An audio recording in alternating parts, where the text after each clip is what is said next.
our governor and our mayor and our other elected officials.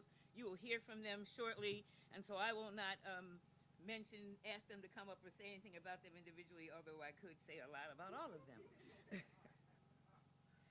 But I want to recognize the residents and the families who built this community, protected it, and believed it even when others didn't. As our original text says, our mission always begins and ends with you as residents. 10 blocks away from here, there's also a building named Lynette Brown Center of Hope. And I treasure that, and I'm honored by that. But Westpark, I'm even more proud of this moment. Because this right here is what hope looks like. Hope in action. This hope begins to build brick by brick for the people who deserve it the most. For years, Westpark residents have asked for more. They deserve more. They need safe and quality affordable housing. A community that nurtures its own self and didn't have many opportunities but made futures for their children even without it. We waited a long time here for this day, but we never stopped believing. And I just have to say, there's one person I have to call out, and that's Andrea Foster. That's right. That's right. Andrea Foster never gave up, never stopped ensuring that the residents here heard us. In all the years that I've chaired, and I've chaired for a little minute, I've never held anything from a board meeting except for Westpark. And why? Because Andrea Foster had questions about the contractors and the developers. And until Andrea Foster was comfortable with the contract, it didn't move forward. And so I also want to just honor her for all of her work here.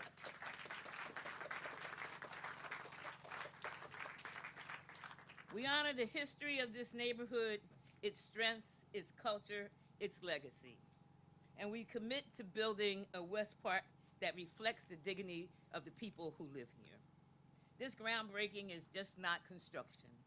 It's a promising tip. That's a Darrell Clark. And now, after years of planning and partnership, that vision is becoming a reality. And as the documents note, I can't wait to see what Westpark will bring to our city.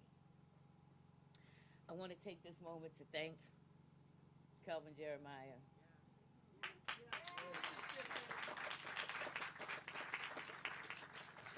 He and an amazing team, because he's amazing, but he's got an amazing team behind him as well.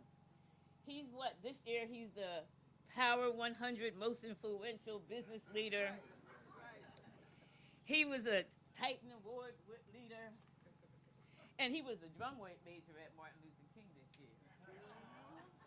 But he's the drum major for the Philadelphia Housing Authority, and over the 10 years that we have been working together, he has amazing leadership. And I tell you, I've been around a lot of people, and I've done a lot of things, but I've not seen a leader like Kelvin Jeremiah. Yeah. I was nice today.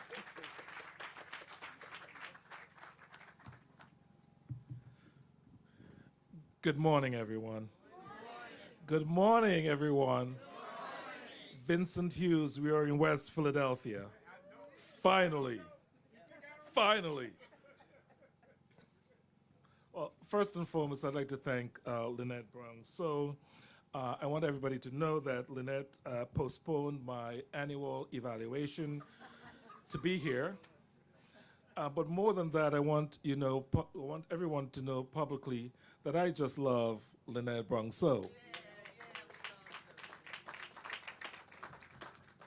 And I do exactly what she says when she says it. And so, Madam Chair, with that rousing introduction, I hope it reflects positive.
for your distinguished leadership.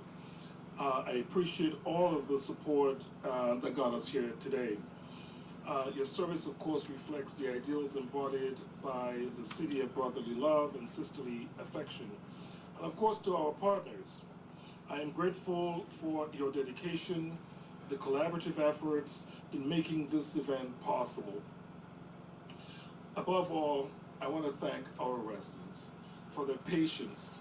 Yes, it took over 10 years to get here.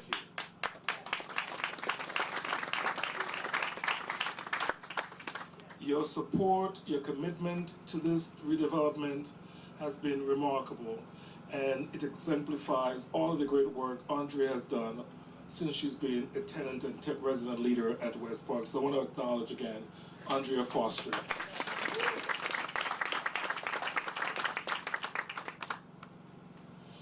Our residents and our community of stakeholders have shaped a vision for Westpark that has been clear, to provide high-quality, affordable housing for families who have long resided here and deserved improved living conditions that allow them to live with dignity and with respect.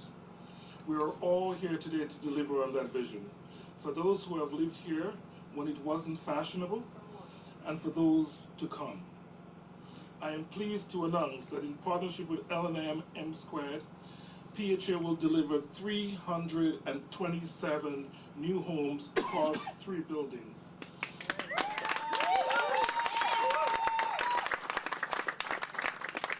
This development will serve as a welcoming campus for all, making a significant milestone to our city and underscoring our collective determination. The first phase will include over 1 acre of green space, pedestrian plaza connecting to the SEPTA station on 46 and Market, retail spaces for local businesses, and a community center offering on-site services to residents. The development will be integrated back into the city's streetscape. No longer will it be an urban enclave, a superblock, providing an environment where families can live and can flourish. This progress has been made possible through the $21.4 million in infrastructure funding that we received from the U.S. Department of Transportation.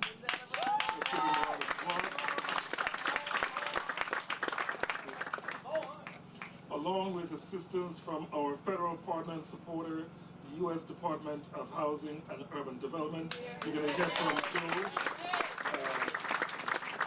later on. PHA has received $2.6 million from the Commonwealth of Pennsylvania for the redevelopment assistance capital program.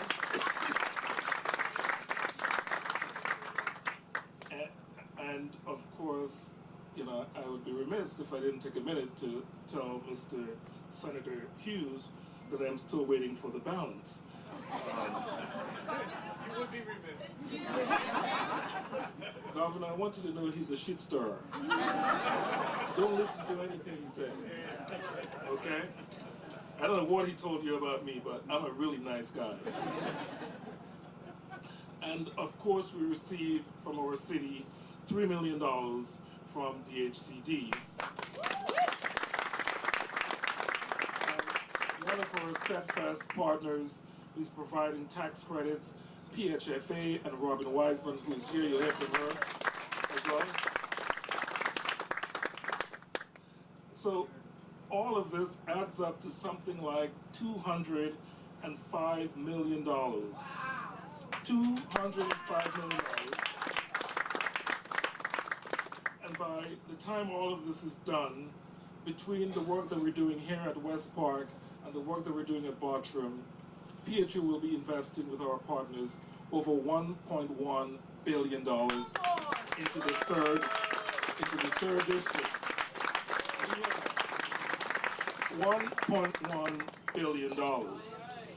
This $205 million will produce over 1,500 union jobs. And so Ryan Boyer, and Sam Staten, Pat Eiling, and all my friends in the unions, I thank you. I still need to negotiate some rates with you. Keep that in mind. 1,500 new jobs. The realization for this community required collaboration among federal, state, and local governments. Through times, though at times it's been challenging, the mayor understands why, these efforts are worthwhile for the families who stand to benefit. The new Westpark will set a precedent for affordable housing, demonstrating the quality and affordability can coexist. As change is both necessary and inevitable, PHA is prepared, continues to lead that effort. Meaningful progress depends on strong leadership. I wish to formally commend Governor Shapiro for his steadfast dedication to affordable housing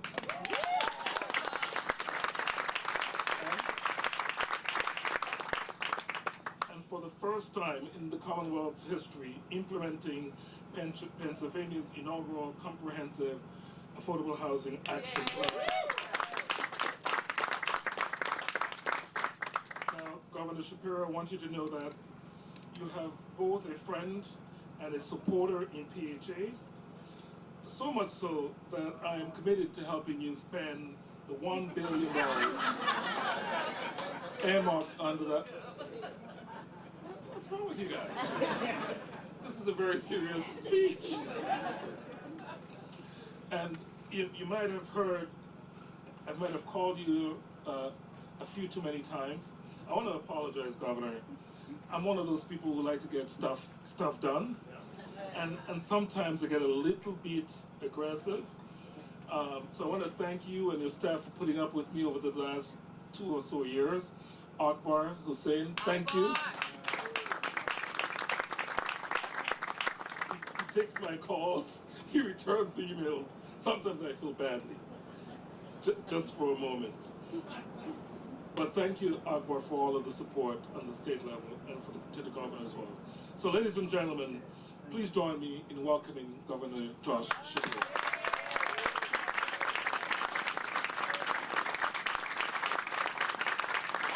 Thank you. Thank you very much. Kelvin Jeremiah is on Team GSD. He knows how to get, you said stuff, right? He knows how to get stuff done, and you are blessed to have him working for you here in Philadelphia and to be a model, really a model for the rest of the Commonwealth on how to build housing and how to create community. And I want to say, I thought it was very, very smart that Kelvin Jeremiah thanked Lynette first. Very, very smart man.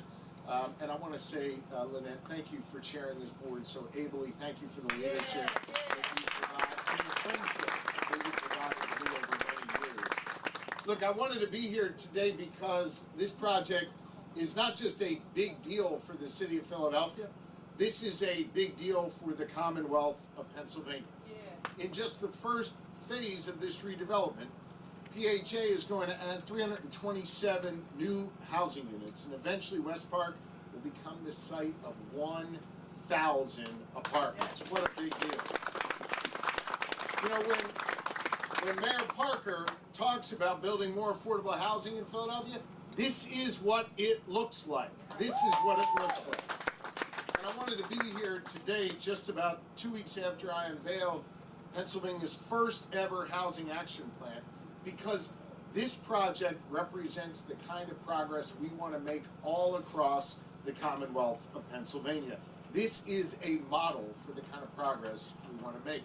More housing for seniors, more housing for families and young professionals. And think of it, 140 units reserved for Westpark's current residents like Andrea Foster. Yes.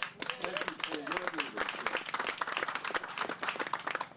Folks like Andrea have called this place home for years and years and years, and will be able to do so again after it's fully constructed.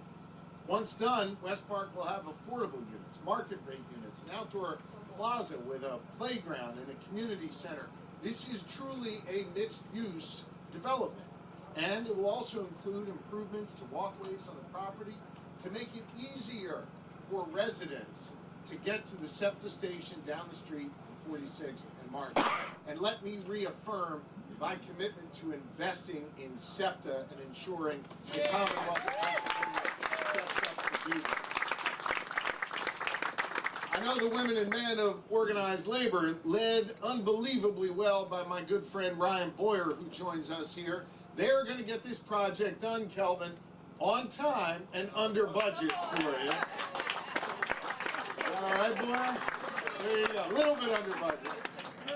Just as they got I-95 done real quick. Look, this is an example of the kind of impact we can have when government and the private sector work together at every level. Because I want you to know the Commonwealth, we are all in on this project. You heard Kelvin mention this, but you should know the Commonwealth of Pennsylvania is investing nearly $7 million in this project. And I want to ask for a moment for Madam Speaker McClinton to stand up and for Senator Hughes to stand up, because those funds would not be here but for their votes in the legislature. And but for the majority that is led by Madam Speaker McClinton. These funds don't happen automatically. These funds require work by the executive branch and the legislative branch, and these are your two champions in the legislature. I also want to thank Robin Weissman, who leads PHFA, for my administration, for providing some of that funding. Those housing tax credits have tripled on my watch, and again, thanks to the votes of these lawmakers. These dollars are going to drive real impact, and we need more of these kinds of projects across Pennsylvania. That's why, together with local housing authorities and the expertise of Kelvin Jeremiah, along with advocates and lenders and tenants and homeowners and more, my administration, under the leadership of Secretary Akbar Hussain, put together our first ever housing action plan in Pennsylvania. This 10-year plan is bold, it is robust, and it will lead to more housing being built across Pennsylvania. It will break down barriers that have long kept Pennsylvania from developing the kind of housing we need, and it will make things move a whole lot quicker. We've got 5 goals, with the most aggressive being the need to build more housing and preserve what we already have. Think of it, across Pennsylvania, 50% of our housing stock was built before the year 1950. So we need to both update and upgrade our housing and build new housing across Pennsylvania. Sadly, we have historically been at the bottom of the pack of states when it comes to new housing development. That is changing on my watch. We need to take action, and we need to take it now. If we don't act now, if we don't do more of what PHA is doing, we will be statewide 185,000 housing units short by the year 2035. I laid out in very clear terms in my budget address last week the things that we need to do, last month, the things that we need to do immediately to begin that work. Best thing we can do is to build more housing. And so I've created a very bold $1 billion statewide fund to build more housing all across Pennsylvania. And hopefully we can pry a few of those bucks out of Kelvin's hands and share them across the state. But no, I appreciate Kelvin's work in helping us put that idea of that fund together. In addition to dollars, we have got to reform our zoning laws across Pennsylvania to allow things to move more quickly. The governor said We it, I also, did. there you go. By the way, if you ever want to give a speech somewhere, you got to bring Mayor Parker with you. After my budget address last month, my wife was there, and I said to Laura, "Hey, how'd I do?" She goes, "You got to bring Sherelle everywhere you go. She's a great hype woman." But no, we are aligned on this. We've been aligned on this since the days we served on the Appropriations Committee with Dwight Evans. Yeah. Where Dwight, if you remember, Dwight tried to get us to raise taxes $10 trillion. The whole budget was like $25 billion, and there was Dwight. But no, in all sincerity, for Dwight, Sherelle, and myself, this has been a priority for years and years and years. Putting together the resources we need to invest in more housing, to invest in our infrastructure, to make sure that we also pass reforms, as my plan calls for, to protect renters and homeowners and remove barriers that shut people off from safe, affordable housing. So we've got to invest, and we've got to reform our laws so we can move more quickly and get this stuff built. We also need to make sure that our tenants are protected. That includes a statewide cap on rental application fees, limiting them to the actual cost of screening and not letting these landlords take advantage of would-be tenants as they are. We need to build more homes and apartments and protect our current residents at the same time. And our statewide plan does all of the above. Look, I believe having a home or an apartment that you can call your own, that you can raise your family in, where you can live a healthy and productive life and chart your own course in the community that you love and want to be in, not in some other community where you're forced to go, well, that is part of the American dream. And that is also essential for our economy. I'm proud of the fact that Pennsylvania has the only growing economy in the Northeast. On my watch, we've created over 25,000 new jobs. We are growing. And one of the biggest challenges we face is making sure these new employees have a place to live. So this housing action plan is essential, not just for those individual families, but also to make sure that we can continue to grow our economy. I'm all in when it comes to this project, and all in when it comes to replicating this kind of project all across Pennsylvania. I want to thank our partners at the federal level, at the local level, and of course in the private sector, as well as our building trades. This is a model for how to get stuff done in Pennsylvania, and we're going to continue to do a whole lot more of that in the months and years to come. Thank you all very, very much. God bless you, and I will turn it back to Kelvin Jeremiah.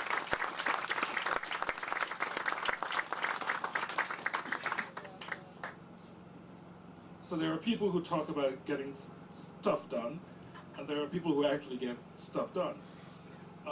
Our Mayor Cheryl Parker, a friend, an advocate, is here, and of course, I'm excited about her home initiative that's going to make real improvements across our city, advance and preserve affordable housing, and expand the availability across our city.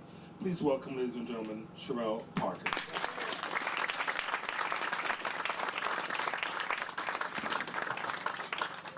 Governor Shapiro, you made me take a stroll through history when you talked about us in that appropriations room with then Chairman Evans, and thinking about all those darn taxes that he paid, but he wanted the revenue so that we could make these solid investments. And Andrea, when I hear the Gov take a stroll down memory lane, we can't be here on today without remembering that the fight for affordable and workforce and quality housing here in the city of Philadelphia wouldn't be possible without Andrea. But Andrea, we can't talk about this without mentioning Roxanne Jones. We have to talk about Nellie Reynolds. You know, sometimes Lynette Brown-Sow and Kelvin Jeremiah and Chairman Hughes and Speaker McClinton, for those of us who are here now and have the honor and the privilege of serving in these roles, somehow we act like we created the movement. We haven't created this movement. We just are simply now, we're the ones who have received the baton. And what we are witnessing here on today is how we have found a way to make it happen. As mayor of the city of Philadelphia, I need you to know I'm the mayor today, but I'm a product of very humble beginnings. So today for me doesn't represent just the building of housing, but Robin, when we think about 327 new homes in Philadelphia, I want you to pay attention to this. While the 140 units for returning Westpark residents, they are here, I want you to remember there's another 190 affordable units, but this is what I don't want you to forget. And Kelvin, this is why having you here, and every time I go to the U.S. Conference of Mayors, Joe DeFelice, I have to remind those mayors that I'm nice until they start talking about coming to poach my public housing, the Philadelphia Housing Authority leadership, because everywhere we go in the nation, Ryan Boyer, everybody wants Kelvin Jeremiah. And I'll tell you why. If you look at the schematics for this plan, there is no difference in the quality of the units, no matter your socioeconomic status. When you think about the public housing of my grandmother's generation, where my grandmother and grandfather started after migrating from the South and coming here to 12th and Poplar, Lynette Brown, and Senator Hughes, where they lived in Richard Allen homes. When you said Philadelphia public housing, it was synonymous with thinking that you had to forego quality. You had to forego something that was aesthetically appealing. And Robin, the reason why those tax credits are so important is because you say that affordable doesn't mean you shouldn't feel dignity because you're proud of the place and space that you live. So Calvin, I want to say this to you on today. I am proud of your leadership and we thank you. I'm proud of the intergovernmental collaboration, and he's here, and you heard the gov mention the feds, but I want you to know, I was in the meeting when the leadership changed, and we had to connect with HUD because we had millions and millions of dollars in the pipeline via the federal government, and after the election, we weren't going to allow that to change our advocacy. So if you remember the meeting that we had, Joe DeFelice, it was your HUD colleagues who came to Philadelphia to meet with us to ensure that every project and program that the Philadelphia Housing Authority had in queue, that we could continue to advocate for that funding. And also I was able to lay the groundwork for what we were about to introduce, because we had just worked with Kelvin and Ryan and Sam and all members of the trades to work on building a plan.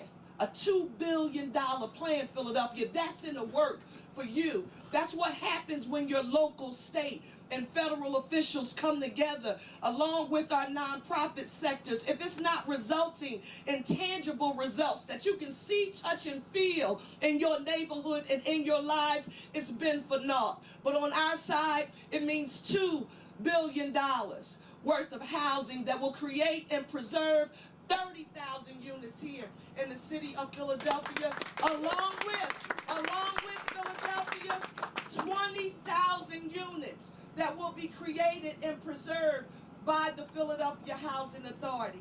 That is how you get things done, and we remind people that we need everyone at every level of government to help us get through it all.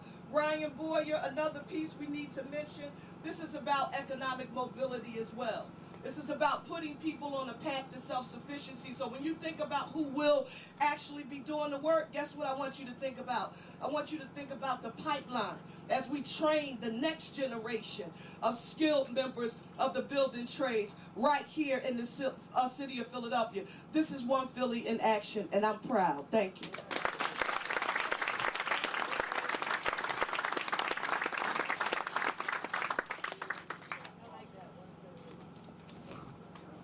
Thank you, Mayor Parker. So by my calculation, $1 billion from the state, $2 billion, I could do math, okay? $2 billion from the city, $3 billion. This project cost about, for the third, $1.1 billion. Oh, Governor, there is still almost $2 billion left for PHA. You only have one CD of the first class, Governor. I read the state statute. I like this guy. I really do. So all of our efforts at PHA, as Lynette mentioned earlier, are resident-driven. Andrea Foster, also known as the Westpark mayor, has been tireless in her efforts advocating for Westpark families. I want you to know, Andrea, that you were right. You were absolutely right to demand better quality, affordable housing at this site. You were right to push me and PHA to make good on the promises that I made to you and the residents here over 10 years ago. Your work has not been in vain. We are keeping our promise and we are delivering on the vision for your home. Thank you. Thank you for all that you have done. Ladies and gentlemen, we'll now hear from Andrea Foster, Westpark resident leader.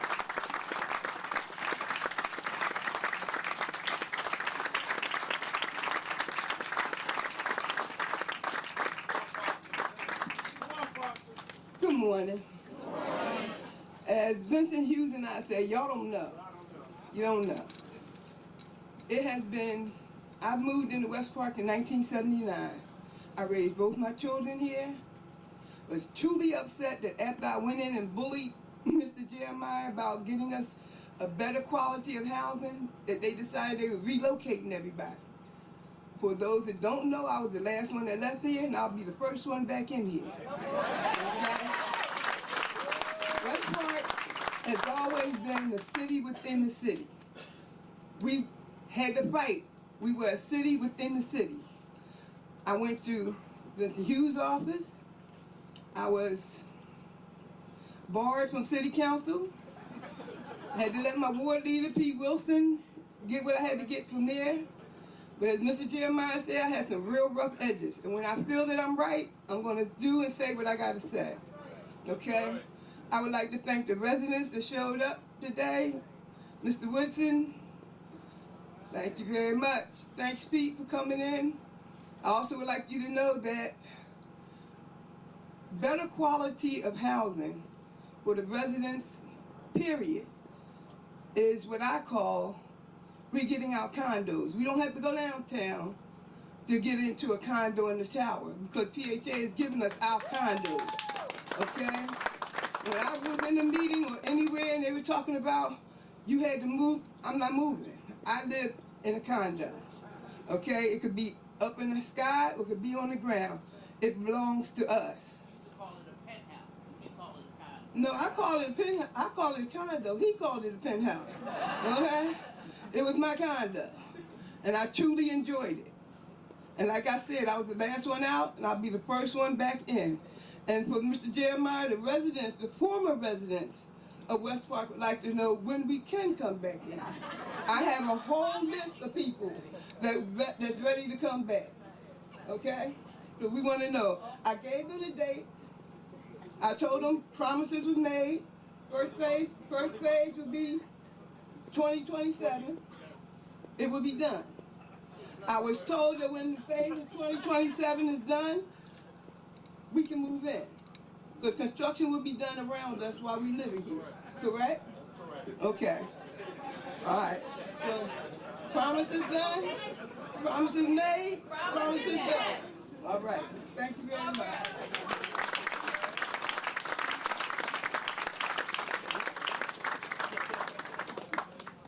Now do you understand why I'm gray?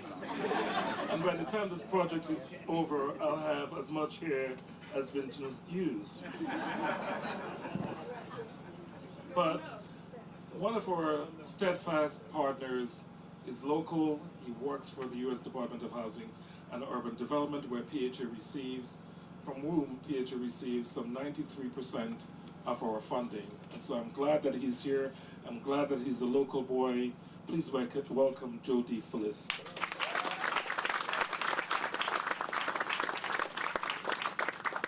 All right, good morning, everybody. You know, Lynette, I saw that Kelvin was a trailblazer.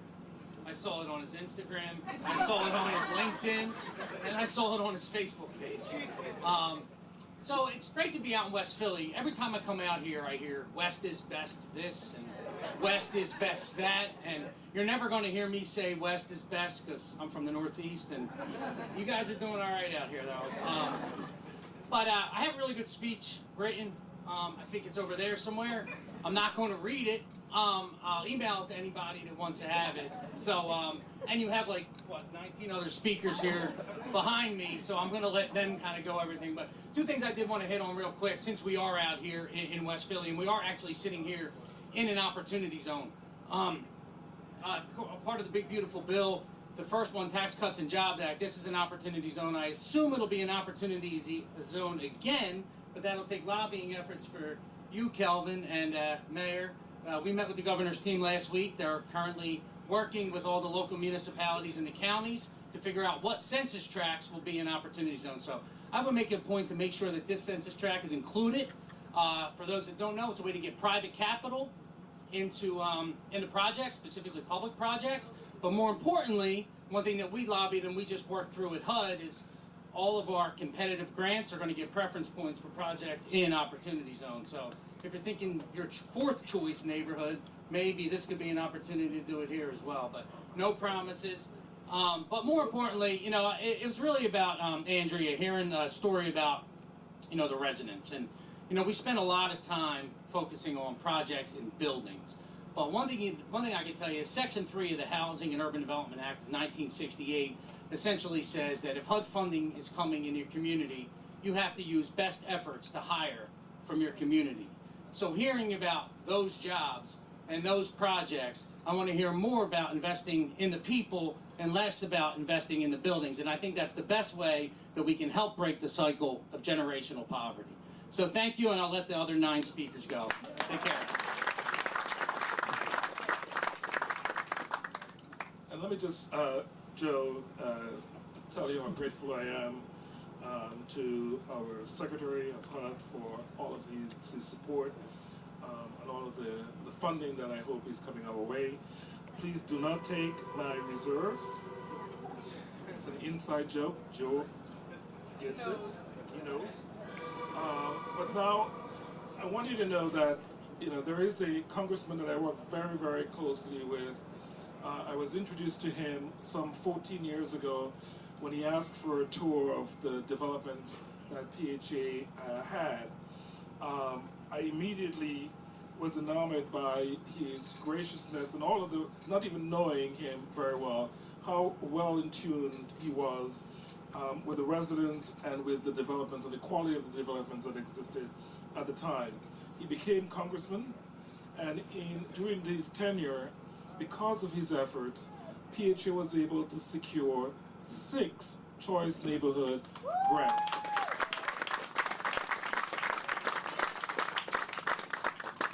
Those 6 choice neighborhood grants brought to Philadelphia $110 million, generated leverage of about $1.2 billion. So when I call him Dwight the Moneyman Evans, I mean it. Please welcome Dwight Evans.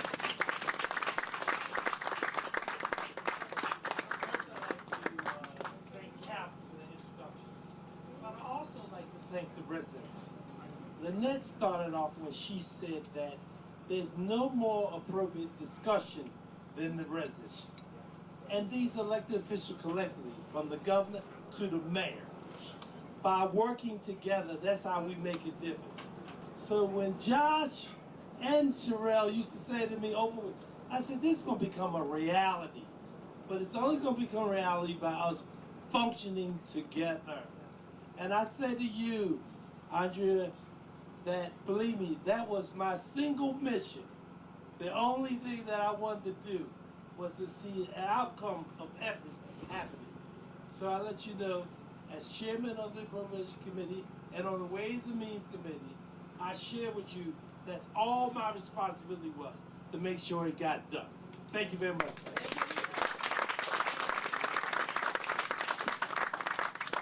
And he remains so modest. I couldn't do this work without him. And so Dwight, thank you so much.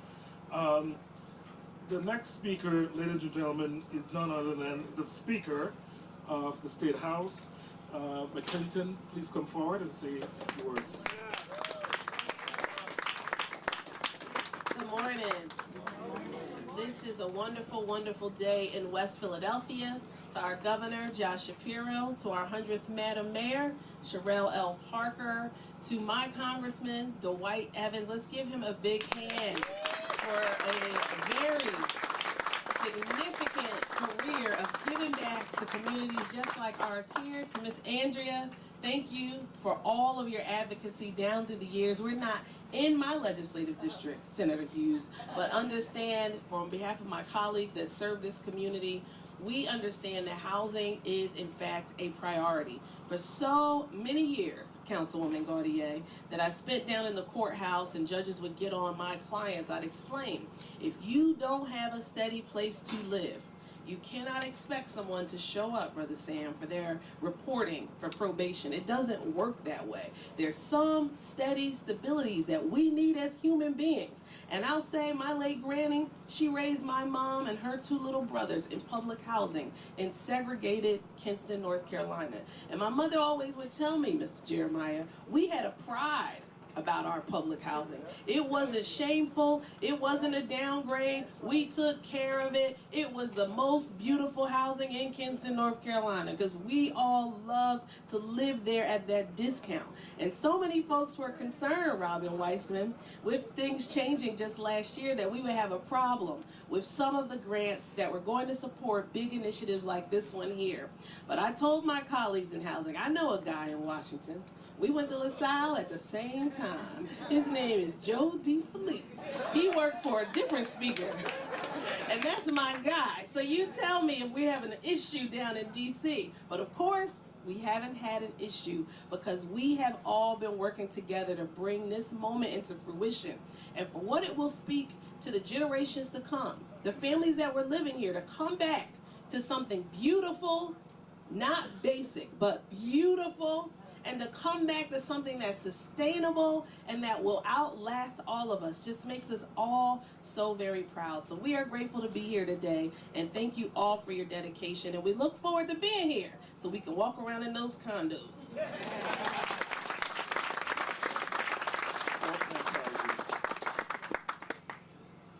So, Senator Hughes, in case you didn't know, Joanna McClinton has been my backup plan in case you failed me. You haven't yet, and I don't think you realize that the governor said $7 million. I think there was an announcement there. But you heard it? You heard it? Because I heard it. Madam Mayor, you would be disappointed in me if I didn't. So, I want to tell you, Senator Hughes, that I know that this project took a little bit longer than you or I wanted.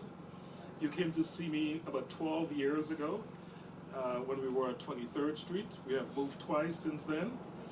And so I want you to know that I really wanted to deliver on this project for you. You stalked me for years, and somebody asked me about 2 weeks ago, do I ever talk to Vincent Hughes? I said, yeah, sometimes. Ladies and gentlemen, please welcome Senator Vincent Hughes.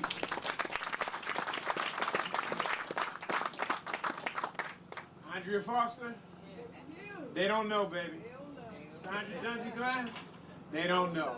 They don't know. But that's all right. We don't have enough time to tell you the whole story. But it did start. It did start when I had hair. All right? Yeah. It's been a minute. And my office was right across the street at 46 and Market Street. So the real thank you, everybody. Joe, thank you, really, for sticking to the commitment and making sure the mayor's pipeline of funds still kept coming. Kelvin will spend it appropriately. There's a level of history that the time that we have today will not afford us to walk through. It just won't. There are people who've worked and experienced and been part of Westpark and the whole housing conversation for a long time. Janie, what we've done over the years has been significant. The whole notion, and this is why it's important, Joe, the whole notion of not just revitalizing communities, but transforming communities and making them bigger than what was prescribed is what this mission really is all about.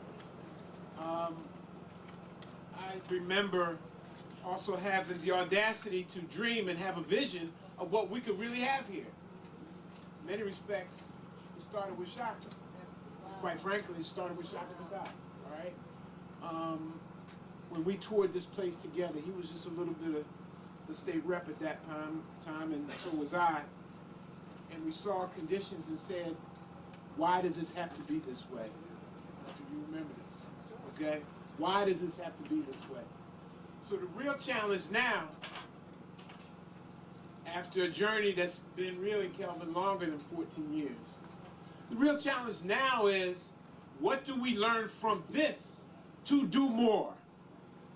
Because if we just settle for this, then we've lost the fight. If we just settle for phase 1 and not do phase 2 and phase 3, and I want to be real clear about that. When I talk about this, this is not just phase 1 of 327 units. This is phase 1 of maybe up to 1,000 units on this site. But it's not just 1,000 units on this site. It's making sure we realize the mayor's vision and Kelvin's vision, all right? Making sure that we utilize this as a template for what can be done across the Commonwealth of Pennsylvania, and quite frankly, Speaker McClinton, across the United States of America. So Joe, you go back to whoever you go back to, all right? And you tell them that we're getting it right here, okay? We've got the vision, we've got the capacity to deliver, okay? And we've got no, not Kelvin, all right? Not Kelvin, that's a given. We got the resources to make it happen. It's worthy. The folks who have struggled in this community for decades deserve this. My mother was the head secretary at Martha Washington School, which is 2 blocks away, 33 years, Mayor Parker, 33 years. Raised up Andrea Foster's children and probably some grandchildren too. Not yet? Okay, all right. They deserve it. But communities like this deserve so much more. And when we do this, they say a rising tide lifts all boats. That's what they say. Reverend Jackson reminds us that that boat can't be lifted if it's anchored down in the mud of the bottom of the sea. We got to dislodge that mud and dislodge that anchor so that all the boats can go up. That's what we're doing here. That's what we're doing here. That's why this is important. It is important for this community, but it's important for the rest of the city, the rest of the state, the rest of the nation. Let's show people how to get it done, and then let's help them get it done. Thank you all so very much. So very much. It's very important. It's bigger. You know this. It's bigger than what it is right here at Westpark. Give the Senator another round of applause, please. Thank you, Senator Hughes.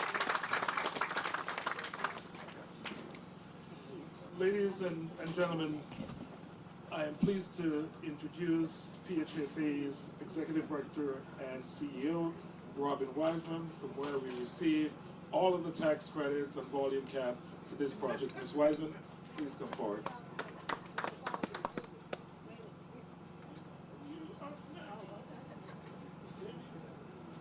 Okay. I am so glad I'm here today. I can't tell you.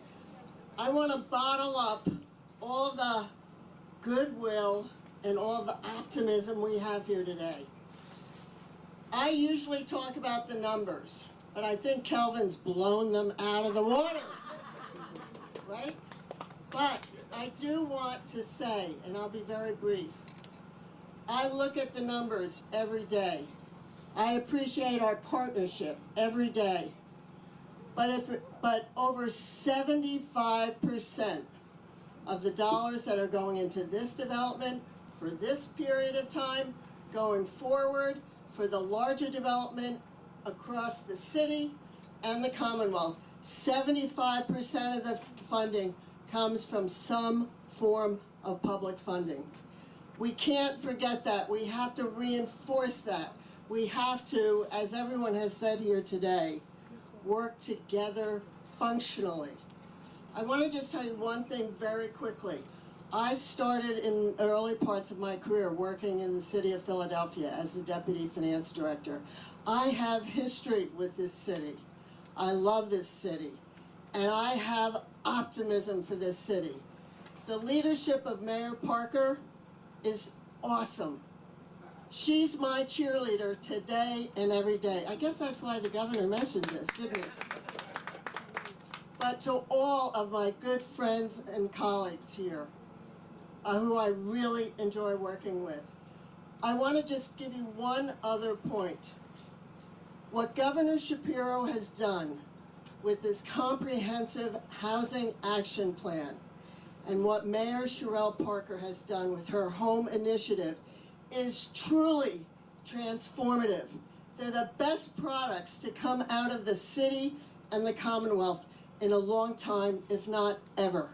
So I congratulate all of you and all of our leaders in making sure all of this stuff gets done. Thank you. Thank you, Robin. And thank you, Robin, for the partnership and all of the tax credits that we'll be getting from your office. I'd like to also acknowledge Jessica from PHFA. Robin, you have some really incredible staff, and I appreciate it. I'm not porching, I'm just acknowledging that you have some good staff. I'd like to welcome our next speaker, the council member for the 3rd, who has been so instrumental in helping us move this project along, Jamie Gauthier.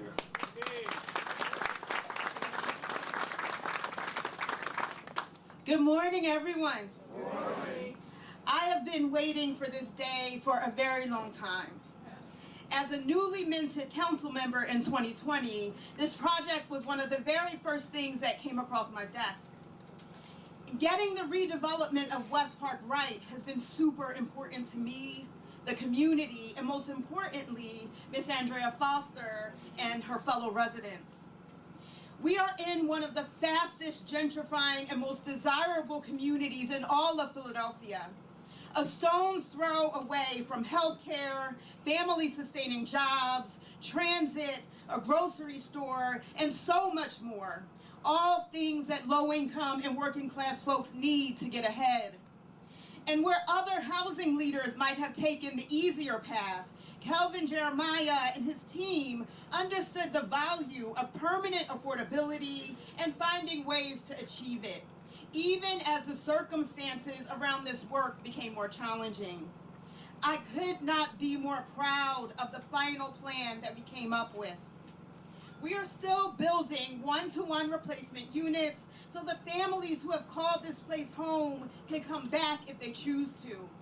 But we're also reconnecting Westpark with the surrounding community and the street grid, building new high-quality public spaces on the way to the L station, and most importantly, we are doubling the amount of deed-restricted affordable housing units on this site. The cherry on top is that we are using a ground lease mechanism so that PHA and the public they serve remain the ultimate landowner and decision maker, guaranteeing long-term affordability. This project will transform the lives of hundreds of Philly families who will finally receive the safe, high-quality, affordable housing they have been waiting for.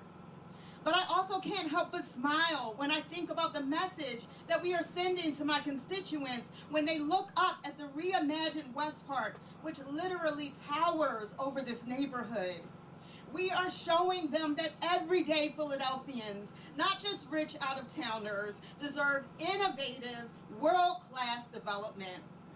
And that's what we're getting here, thanks to Laura, Ian, the entire team at Westpark Community Partners, and of course, to Kelvin and the Philadelphia Housing Authority. Thank you so much for leaning in and working with me and the community on this truly equitable development. And this work is not happening in a vacuum. This is happening on the heels of Council's approval of Mayor Parker's Home Initiative, which I've been a great cheerleader for in City Council. And it's also happening as Governor Shapiro unveils the first ever housing action plan for the state. And I look forward to continuing these important collaborations. And I bring this up because it's a testament to a new sense of urgency by our state and local government to combat Philly's housing crisis. And that's one that I did not see when I started in 2020. I also would be remiss not to give honor to former Councilwoman Blackwell, who laid the groundwork for this long before I ever came on the scene. And I think I also saw Ms. Pam Andrews of West Powelton Civic Association. Nothing happens in this neighborhood without her.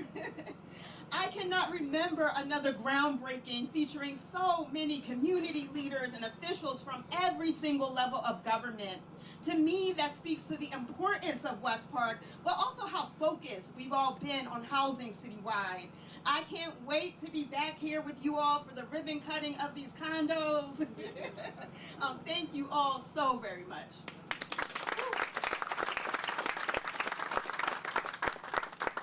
Thank you again, Jamie. Let's give Jamie a round of applause. And thank you, Jamie, for all of the work you've done together to get this to this point. There's a lot more to be done, and so I also want to take an opportunity to thank my good friend Jenny Blackwell again. Jenny has been a true champion for this project, and she has remained engaged, and I thank you. And Pam, thank you for all of your support in moving this project along as well. Ladies and gentlemen, I'd like to welcome Mr. Ryan Boyer to the podium. 1,500 construction jobs. I hope he's going to announce some kind of funding or something. Union jobs with union wage. And let me just say, thanks Sam Staten as well, my boy. No checks, but I echo with the 35 other speakers that preceded us. And I'm not going to be long, but this promise, Andrea, that construction schedule will be tight, it will be on time, and it will be, in fact, a little early so you can be the first person to move in. Now, normally, I don't come to ribbon cuttings. I only come to groundbreakings because ribbon cuttings are like funerals for construction workers. But I want to see you in that unit, so I will promise when you go in there, I'll be there at your ribbon cutting. And I'm going to promise one other thing, Kelvin, that we're going to work with the community to have as many community construction workers being brought into the building trade through the Sam Staten Senior Pre-Apprenticeship Program from Westpark. You see my partners there, the Venerable Pat Eiding and the Venerable Sam Staten.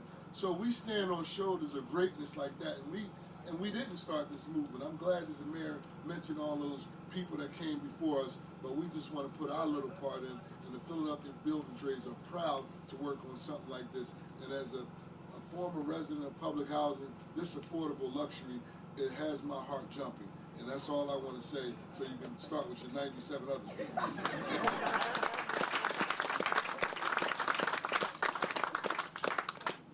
These speakers are not getting Brian. These speakers are not being paid prevailing wages. They should be. Cut your head. Ladies and gentlemen, my good friend, former council president, Darrell Clark.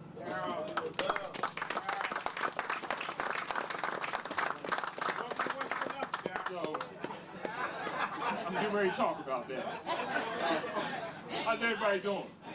So first of all, I want to thank the Speaker, Senator, Councilwoman, for giving me an alumni pass to come across the water, right? Because we had this thing, you know, coming on my side of the river, right? I want to thank you all for giving me that opportunity to come over here today. Second of all, this is going to accomplish a number of things. Councilwoman, I'm kind of taking a little dig at you also. For years, I've heard, never directly, but behind my back, from different third, fourth parties, everybody complained about North Philadelphia getting all the money, all the housing money. Right? That's all right. That's okay. Okay, right? All the money got to go to Darrell's district, right? And it's all good, because guess what? It was, right? I'm being straight up. I'm just saying, right?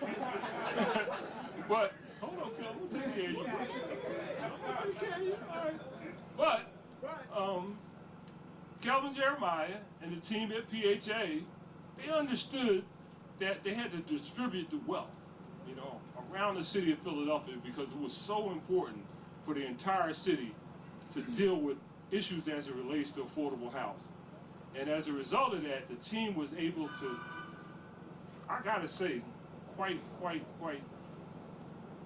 exciting in how they did that, being able to not only repurpose existing housing sites in Barton Village and down in South Philadelphia and out in Westpark.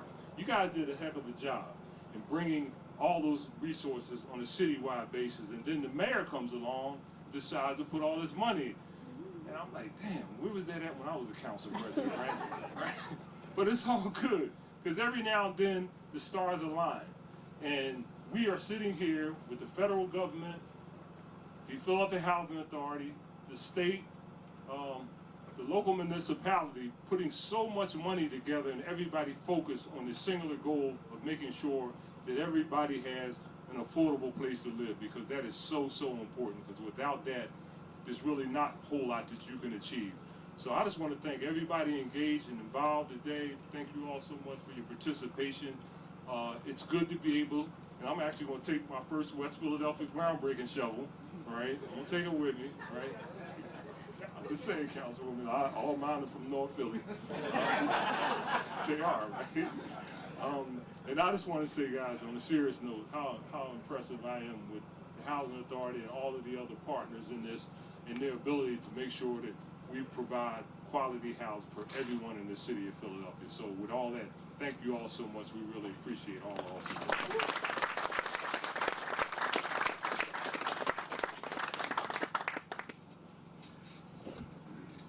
He said it, Senator Hughes, Darrell Clark, and Jamie, just for the record, that pass you gave him is revoked.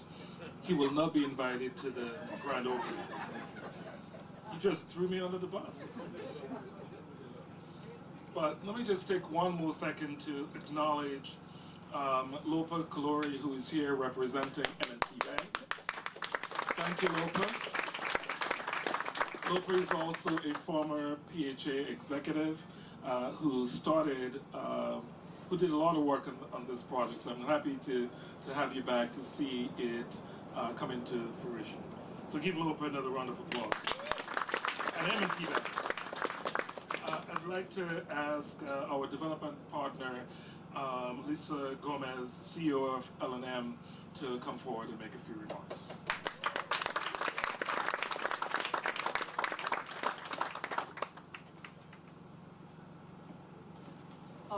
Always I follow a tall man. Hi, I'm Lisa Gomez, CEO of L&M. We are one of the development partners in Westpark Community Partners, and we are so thrilled to be here. But the one thing I have learned, when you are last, you better be funny, you better be fast. So I think you want fast, Lisa, today. We are national affordable housing developer, builder, owner, and manager, working in 15 states right now.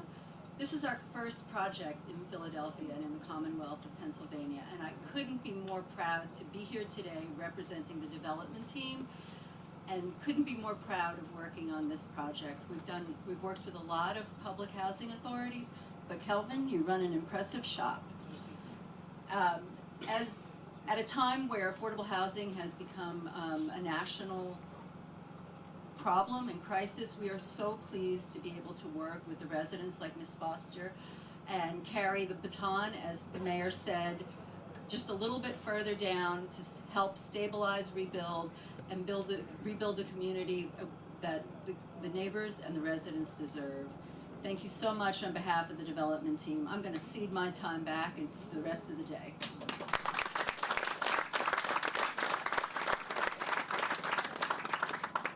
We're almost at the end. Take a deep breath. But before I bid you farewell, I wanted to again acknowledge some of the unspoken heroes who have been great champions for this project. First and foremost, let me acknowledge all of the PHA team members who are here. Please stand.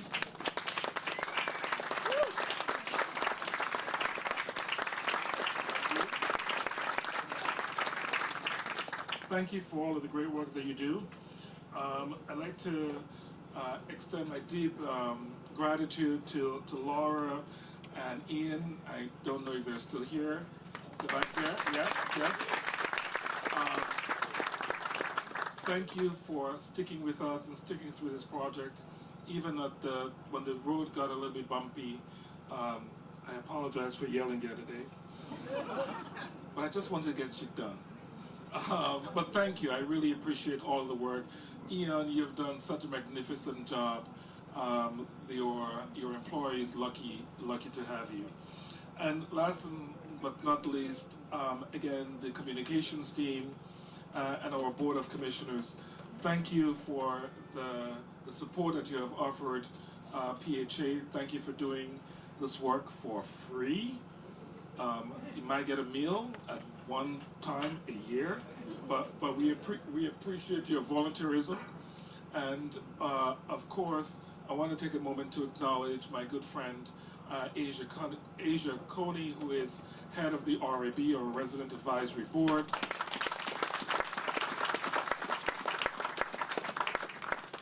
Two weeks ago, she was screaming at me. Only out of love, though.